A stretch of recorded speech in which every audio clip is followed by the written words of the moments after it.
इस समय अगर आप मार्केट के अंदर देख रहे हैं तो करीब 700 पॉइंट तक की गिरावट आ चुकी है बैंक निफ्टी में और निफ्टी के अंदर करीब 350 पॉइंट की गिरावट है। 6.5% इंडिया विक्स आज ऊपर बढ़ा हुआ है।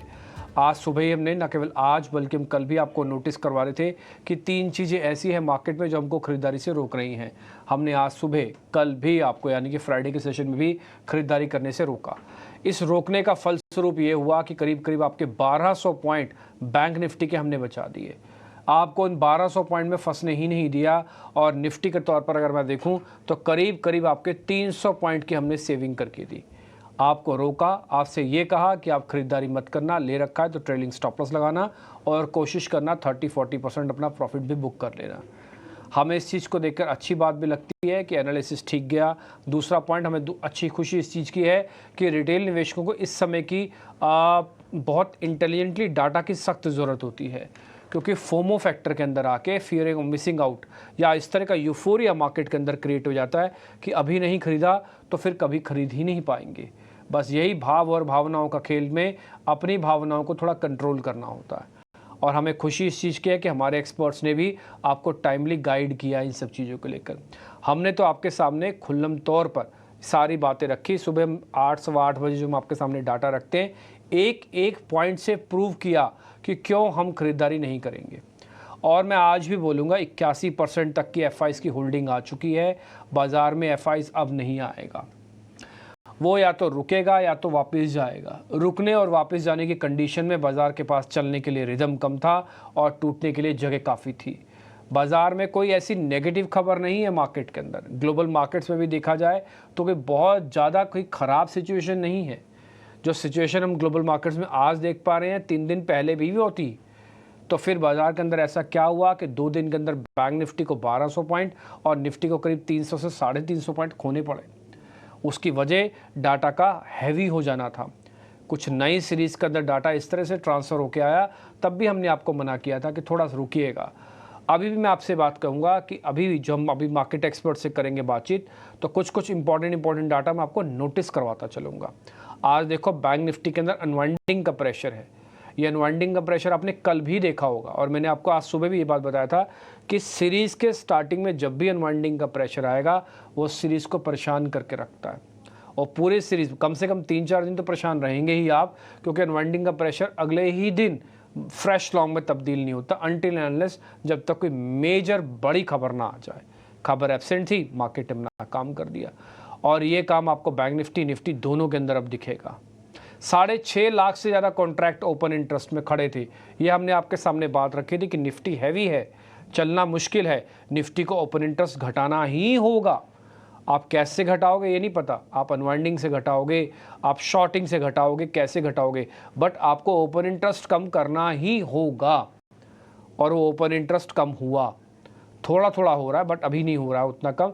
जैसे अभी आप निफ्टी का फ्यूचर्स देख पा रहे हैं, ओपन इंटरेस्ट करीब 3% से इरोड हुआ है। अब ये और होना चाहिए। ठीक, देखते हैं। अब सभी इन चीज़ों पे हम बातचीत करेंगे ही करेंगे और आपके सामने लेवल्स रखेंगे। अच्छा, एक और चीज़, काफ़ी सारे लोगों को लग रहा होगा कि इंडिया विक्स बढ़ा हुआ है 6.5%, तो एक खतरे की बात है। खतरे की बात नहीं है। खतरे की बात 14.5-15 के आसपास आके शुरू होती है।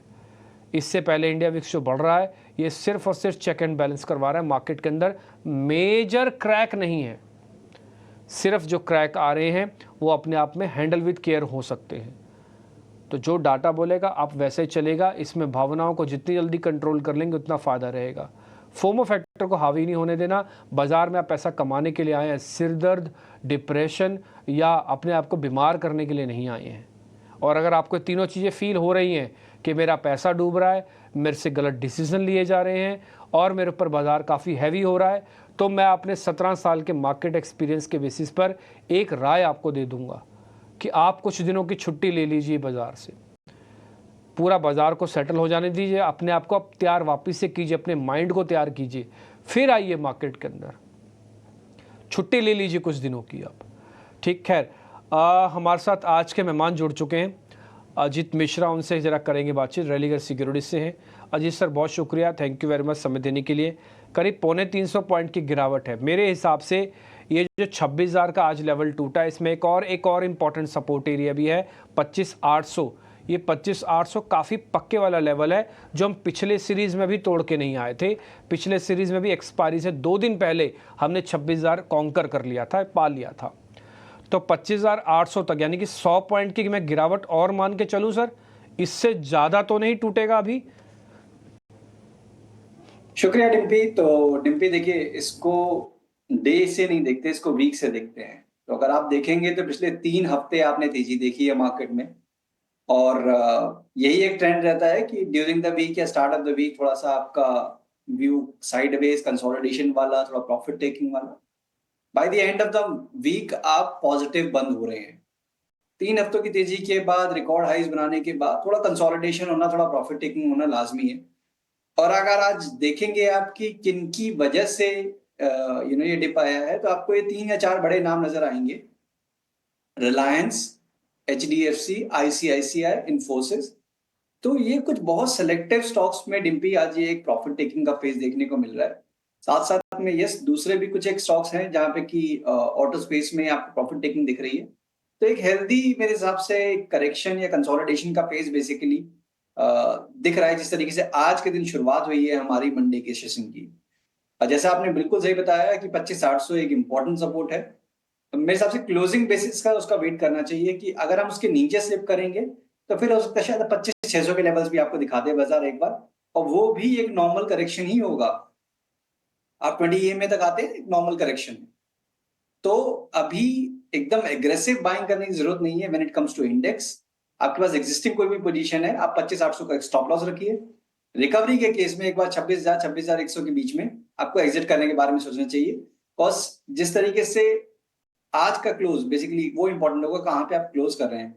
तो अगर आप इन्हीं लेवल्स पे क्लोज कर जाते हैं तो पॉसिबिलिटी ये रहेगी कि इंडेक्स एक कंसोलिडेशन के बायस में कुछ टाइम थोड़ा सा यहाँ स्पेंड कर सकता है। बैंकिंग में भी देखिए उसी तरीके का है कि फ्राइडे के दिन जिस तरीके से क्लोज हुआ था उसी का कंटिन्यूशन देख रहे हैं हम। ICICI, HDFC इन्होंने अपने रिकॉर्ड हाइज बनाए थे, तो वहां से एक प्रॉफिट टेकिंग का फेज है। तो 52,700 से लेकर 52,300 का जोन, वो एरिया मेरे हिसाब से काफी इंपॉर्टेंट रहेगा। तो अगर आपके पास लॉन्ग पोजीशन है, 52,700 आपका स्टॉप लॉस है। एग्जिस्टिंग लॉन्ग्स के लिए थोड़ा एग्रेसिव नहीं होना चाहिए, थोड़ा सा वेट एंड वॉच की सिचुएशन है। ठीक है, डन सर। तो नए वालों को भी आना तो नहीं है, थोड़ा आज क्लोजिंग का एक बार वेट कर लेते हैं। 26,800 की बहुत इंपॉर्टेंस, 25,800 की बहुत इंपॉर्टेंस है। मेरी कैलकुलेशन अपनी ये कहती है कि अभी हम 25,800 के नीचे ताबड़तोड़ तरीके से नहीं टूटेंगे। हो सकता है 25,800 के आसपास थोड़ा और कंसोलिडेट करें। उसमें होता क्या है, नई नई ये भी सीरीज़ है ना, जो ओपन इंटरेस्ट आया ना, आपको उससे 2 चीज़ें पता लगेंगी। पहला, रोल ओवर भी इस बार अच्छा आया था, 79% का रोल ओवर हुआ। क्या रोल ओवर सिर्फ तेजी वालों ने किया? नहीं। क्या सिर्फ मंदी वालों ने किया? नहीं, दोनों लोगों ने किया। तेजी वालों ने किया, मंदी वालों ने किया। इसलिए रोल ओवर का नंबर 79 आया। इसलिए ओपन इंटरेस्ट का नंबर 6.5 लाख ओपन इंटरेस्ट का आ गया। अगर ये एक तरफा हुआ होता ना तो बाजार रुकता ही नहीं, ऊपर जाते समय और नीचे जाते समय, क्योंकि दोनों को लग रहा है कि वो बिल्कुल ठीक कर रहे हैं। इसलिए जब तक दोनों में से कोई एक आदमी हार नहीं जाता, बाजार इसी तरह से चर्न करेगा। किस तरह से चर्न करेगा?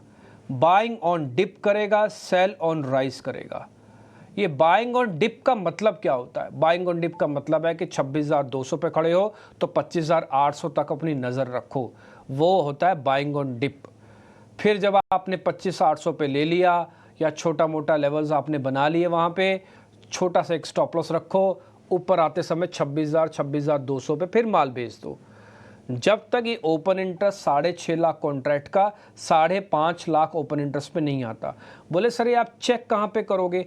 NSE की वेबसाइट पे जाओ, निफ्टी 50 लिख दो, उसके बाद वो सारी प्लेट खोल के आ जाती है। उसके अंदर चेंज इन ओपन इंटरेस्ट और एक ओपन इंटरेस्ट लिखा होता है, वहाँ पर आप जाके चेक कर सकते हो। देखिए इस तरह से खुल के कोई नहीं बताएगा आपको, कोई भी मार्केट एंकर मेरे को नहीं लगता ऐसे बताता भी होगा आपको, लेकिन हम आपके सामने सारी चीज़ें खुल के बताते हैं, सारा डाटा बताते हैं कि हम यहाँ से चीज़ें पकड़ रहे हैं, ये हमारा वजह है, इस वजह से हम चेक करते हैं और ये इसकी वजह से हम बैक टेस्टिंग करके हमने बोला हुआ है। ठीक जी, चलिए कोई बात नहीं। अब बैंक निफ्टी पे आ जाते हैं। बैंक निफ्टी का व्यू पॉइंट ले लेते हैं सर से। सर आप बैंक निफ्टी भी गाइड कीजिए। बैंक निफ्टी में 2 प्रॉब्लम्स थी सर। निफ्टी हैवी होके आया, बैंक निफ्टी लाइट होके आया। हमारी कैलकुलेशन ये कहती थी कि करीब 1.5 लाख कॉन्ट्रैक्ट आने चाहिए थे नई सीरीज में, आए थे 1,20,000 कॉन्ट्रैक्ट। तो ऑलरेडी ये लाइट थी तो जैसे आप वजन डालेंगे वो भरभरा के गिर जाएगा या भरभरा के उठ भी जाता। तो आपने जैसे ही थोड़ा सा वजन डाला शॉर्टिंग का तो 1200 पॉइंट बैंक निफ्टी को खाली करने पड़ गए, जबकि निफ्टी उस मुकाबले में सिर्फ 300 पॉइंट टूटा। एथिकली निफ्टी को भी 450-500 पॉइंट खाली होना चाहिए था। तो बैंक निफ्टी अति तेजी से नीचे आया है और इसका पुट कॉल रेशो मैं ये भी आपको बता देता हूँ, अगर आप देखना चाहो तो आप भी देख सकते हो, एक्सचेंजेस पे भी अवेलेबल होता है, नहीं तो अगर आपके पास सॉफ्टवेयर है तो वहाँ से भी पता लग जाता है। 0.65 का हो गया और 0.50 पे टिपिकली कोई भी चीज़ ओवरसोल्ड हो जाती है। तो bank nifty near to bottom बनता दिख रहा है सर आपको?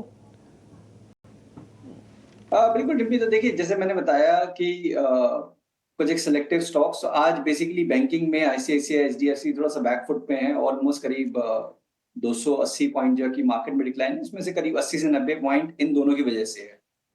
और इंडेक्स की जैसे हमने बात की कि 52,700 का जो जोन है, मेरे हिसाब से एक इंपॉर्टेंट सपोर्ट रहेगा 20 ईएमए का। अगर आप इसको थोड़े से लॉन्गर टाइम होराइजन पे देखेंगे ना तो आपको एक चैनल नजर आएगा बैंकिंग इंडेक्स के अंदर, और जिसका अपर बैंड करीब 55,000, 55,200, 300 के पास है, और लोअर बैंड तो अभी काफी देखिए नीचे है, बिकॉज अभी हमने एक काफी स्ट्रॉन्ग रैली देखी कि इंडेक्स अपने रिकॉर्ड हाई पे आया। तो एक एग्जैक्टली अपर बैंड को टेस्ट करने से पहले एक स्ट्रॉन्ग मूव के बाद एक रिट्रेसमेंट होना लाजमी है, तो वो उसी तरीके का रिट्रेसमेंट बेसिकली हम देख रहे हैं अभी। तो मुझे लगता है जब तक कि 52,700 का जोन होल्ड है तब तक पॉसिबिलिटी यही है कि थोड़ा सा ये डिप और एक्सटेंड करे और वहां पे एक बार बेस बन के आप उसमें दोबारा से रिकवरी देखें, दोबारा से इसमें सर्ज देखें। तो बैंकिंग में मेरा यही रिकमेंडेशन होगा कि 52,700 आप स्टॉप लॉस मेंटेन करें अगर आपके पास कोई भी पोजिशन लॉन्ग है, और ऊपर के साइड पे आप 54,000, 54,200 ये आपके पोजिशन टारगेट होंगे फॉर द नेक्स्ट रिकवरी अपनी। ठीक है, डन। तो निफ्टी और निफ्टी बैंक पे मोटा मोटी आपको तस्वीर पता लग गई, पिक्चर क्लियर हो गई है। अब हम शेयर्स की तरफ आगे बढ़ेंगे। खरीदारी वाले शेयर्स पहले स्क्रीन पे लेके आइए।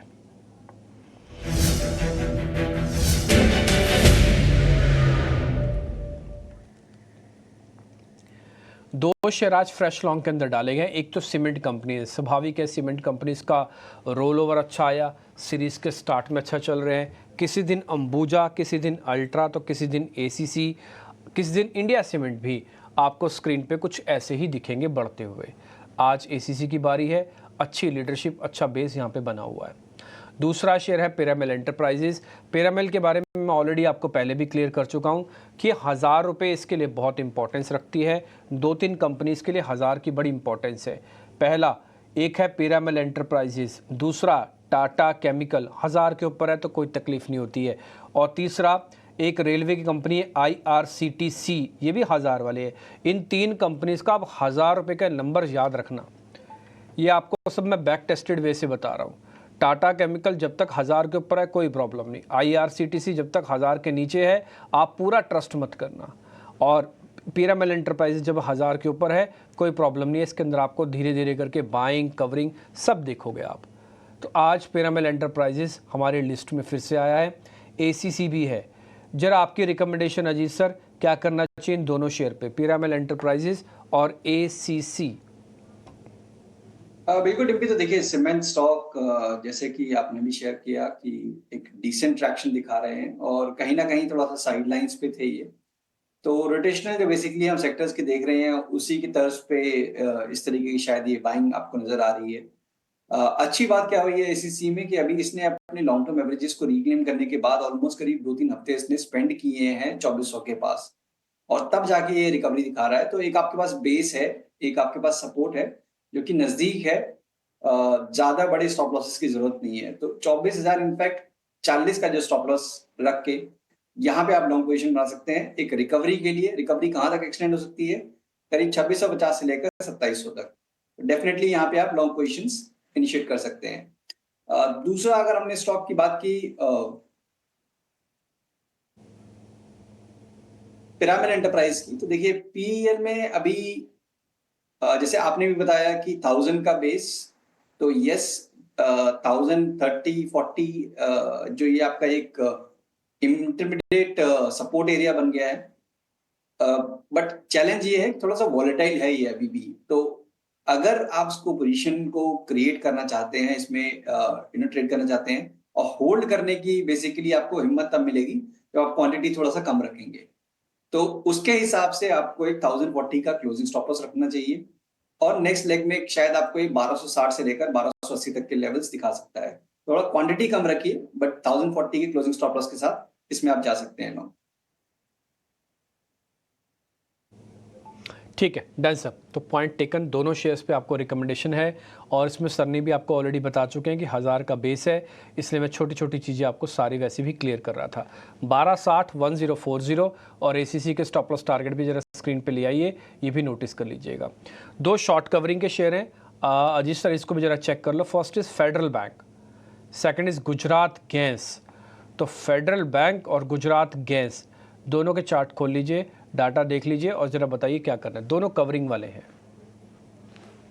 बिल्कुल, तो देखिए डिम्पी, फेडरल बैंक में एक अच्छी बात यह है कि बहुत कम ऐसे मिड कैप बैंक्स हैं जहां पे कि आप रिकॉर्ड हाइस के पास ट्रेड कर रहे हैं और इनफैक्ट जो आउट परफॉर्मेंस थी, जो मतलब पहले पार्टिसिपेशन थी, वो भी बहुत स्ट्रांग थी।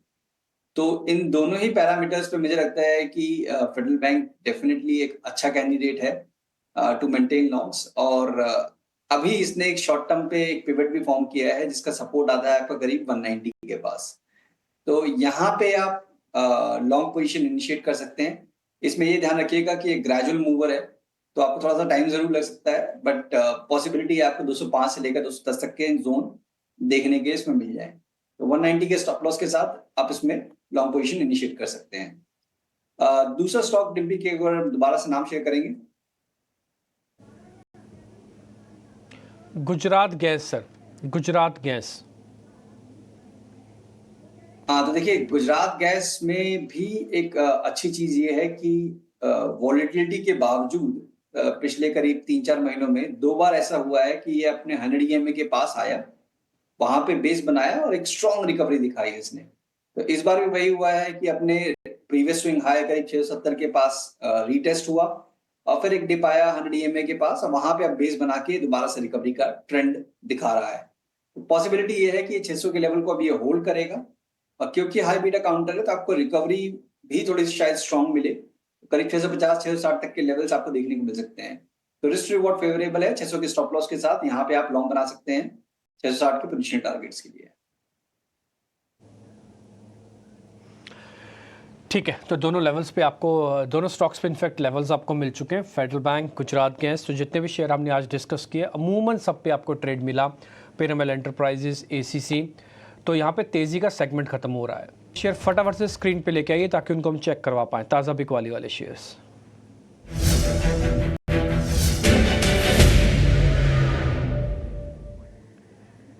थोड़ा ऑटो स्टॉक्स में घबराहट है क्योंकि उनके सेल्स के नंबर आने कल और इस समय श्राद्ध पक्ष खत्म हो रहा है, तो कई बार ऐसा उम्मीद होती है कि सेल्स के नंबर अच्छे नहीं आएंगे और कहीं बिकवाली की आहट में तब्दील ना हो जाए। टीवीएस मोटर थोड़ा टूट रहा है और बीईएल भी आज कमज़ोर है। सर इन दोनों शेयर्स को जरा चेक कर लेना, बीईएल और टीवीएस मोटर। कोई ट्रेड है तो बताओ, नहीं तो फिर छोड़ेंगे। तो डिम्पी देखिए, अगर बात करें ऑटो स्टॉक्स की तो काफी स्ट्रॉन्ग एक रैली देखने को मिलती है अपने को। तो टीवीएस में तो अभी भी मैं कहूंगा कि एक नॉर्मल रिट्रेसमेंट, आप रिकॉर्ड हाइस पे बंद हुए थे लास्ट ट्रेडिंग सेशन में। जैसे आपने बताया कि ऑटो नंबर से पहले थोड़ा शायद एक प्रॉफिट टेकिंग का बायस, बट टोन अभी भी पॉजिटिव है। मुझे लगता है कि 2810-15 का जो जोन है, ये एक इंपॉर्टेंट सपोर्ट रहेगा। जब तक क्लोजिंग बेसिस पे आप इसको होल्ड कर रहे हैं तब तक मेरे हिसाब से पॉसिबिलिटी रहेगी शायद एक डिप के बाद दोबारा से एक रीबाउंड की पॉसिबिलिटी बने। तो यहाँ पे जब तक आप 2810 के ऊपर हैं तब तक इसको शॉर्ट ना करें। आपके पास लॉन्ग है, 2810 का एक स्टॉप जरूर मेंटेन करें। बीईएल की बात करें तो देखिए, लास्ट वीक में आपने काफी लंबे अंडर परफॉर्मेंस के बाद पीएसयूज में एक रिस्पाइट देखा। तो यही एक इम्पॉर्टेंट चीज है कि जो लास्ट वीक का रिस्पाइट है क्या वो कंटिन्यू होगा, बेसिकली वो देखना ज्यादा जरूरी है पीएसयूज में। क्योंकि जो पोजीशंस बनी हुई हैं या फिर जो लोग फंसे हुए हैं हायर लेवल्स पे, खासतौर से चाहे वो डिफेंस हो, रेलवेज हो, इन सभी काउंटर्स में बैंक्स हो, ज्यादा जल्दी नहीं करनी चाहिए। अगर ये 281 का लेवल बीईएल ब्रेक करता है दोबारा से इसमें पॉसिबिलिटी बन जाएगी आपकी एक करेक्शन की। तो एज ऑफ नाउ मुझे लगता है कि शायद ये रेंज बाउंड ही रहेगा 281 से लेकर 290-95 के जोन में। तो अभी तो नहीं, बट यस 281 अगर ब्रेक होता है तो फिर वहां पे आप शॉर्ट कर सकते हैं 286 के स्टॉप लॉस के साथ, करीब 270 तक के टारगेट्स के लिए। ठीक है, डन। तो अब सर अपने ट्रेड भी बता दीजिए, आपके ट्रेडिंग कॉल्स क्या हैं? बिल्कुल निम्बी, तो देखिए मार्केट के टोन को देखते हुए तो जैसे पहले हमने भी बात की कि सीमेंट ठीक ठाक लग रहे हैं, तो यहाँ पे अंबुजा सीमेंट एक अच्छी करेक्शन के बाद एक स्ट्रॉन्ग बेस फॉर्म किया है इसने हाल फिलहाल में, करीब 1 महीने की कंसोलिडेशन अगर आप देखेंगे तो यहाँ पे आपके पास क्वेश्चन है कि अभी तक पार्टिसिपेशन नहीं हुआ है और स्ट्रॉन्ग बेस ऑलरेडी बन गया है। तो 630 के स्टॉप लॉस के साथ यहाँ 660 तक के टारगेट्स के लिए अंबुजा को आप लॉन्ग कर सकते हैं। दूसरा नाम हेवल्स का होगा। एक स्ट्रॉन्ग मूव के बाद यहाँ पे भी आपने एक हाल फिलहाल में एक रिट्रेसमेंट देखी थी शॉर्ट टर्म एवरेजेस तक, एक 3-4 दिन का कंसोलिडेशन भी हो गया और आज दोबारा से आप रिबाउंड आते हुए देख रहे हैं। तो यहाँ पे भी देखिए लो बीटा काउंटर है, कंफर्टेबल है कि अपने पास एक क्वेश्चन भी है, कॉज एक रिट्रेसमेंट ऑलरेडी आ चुकी है। 2110 तक के लेवल्स पॉसिबली आपको यहाँ पे देखने को मिल सकते हैं। तो 2020 के स्टॉप लॉस के साथ इसको भी आप लॉन्ग कर सकते हैं। ठीक है, डन। तो ये दोनों शेयर्स भी आपके नोटिस हो गए सर। हेवल्स तो काफ़ी इंटरेस्टिंग लग रहा है क्योंकि सीजनल प्ले भी है थोड़ा इसके अंदर और थोड़ा एग्रेशन भी है। और दूसरा सीमेंट वाला शेयर भी आपने नोटिस करवाया, हमने ऑलरेडी आपके सामने ACC रखा था और आपने कहा एक और शेयर अंबुजा सीमेंट भी ज़्यादा बेहतर लग रहा है। बहुत शुक्रिया sir, thank you very much. तो ये सारे शेयर्स हो गए। रिपोर्ट कार्ड कल आपका उतारेंगे हम लोगों के सामने, देखिएगा आप ज़रूर कि सर के जो शेयर्स हैं उसमें कितना रिटर्न आपको 24 घंटे के अंदर ही मिल गया है। फिलहाल इस कार्यक्रम से इतना ही, नमस्कार।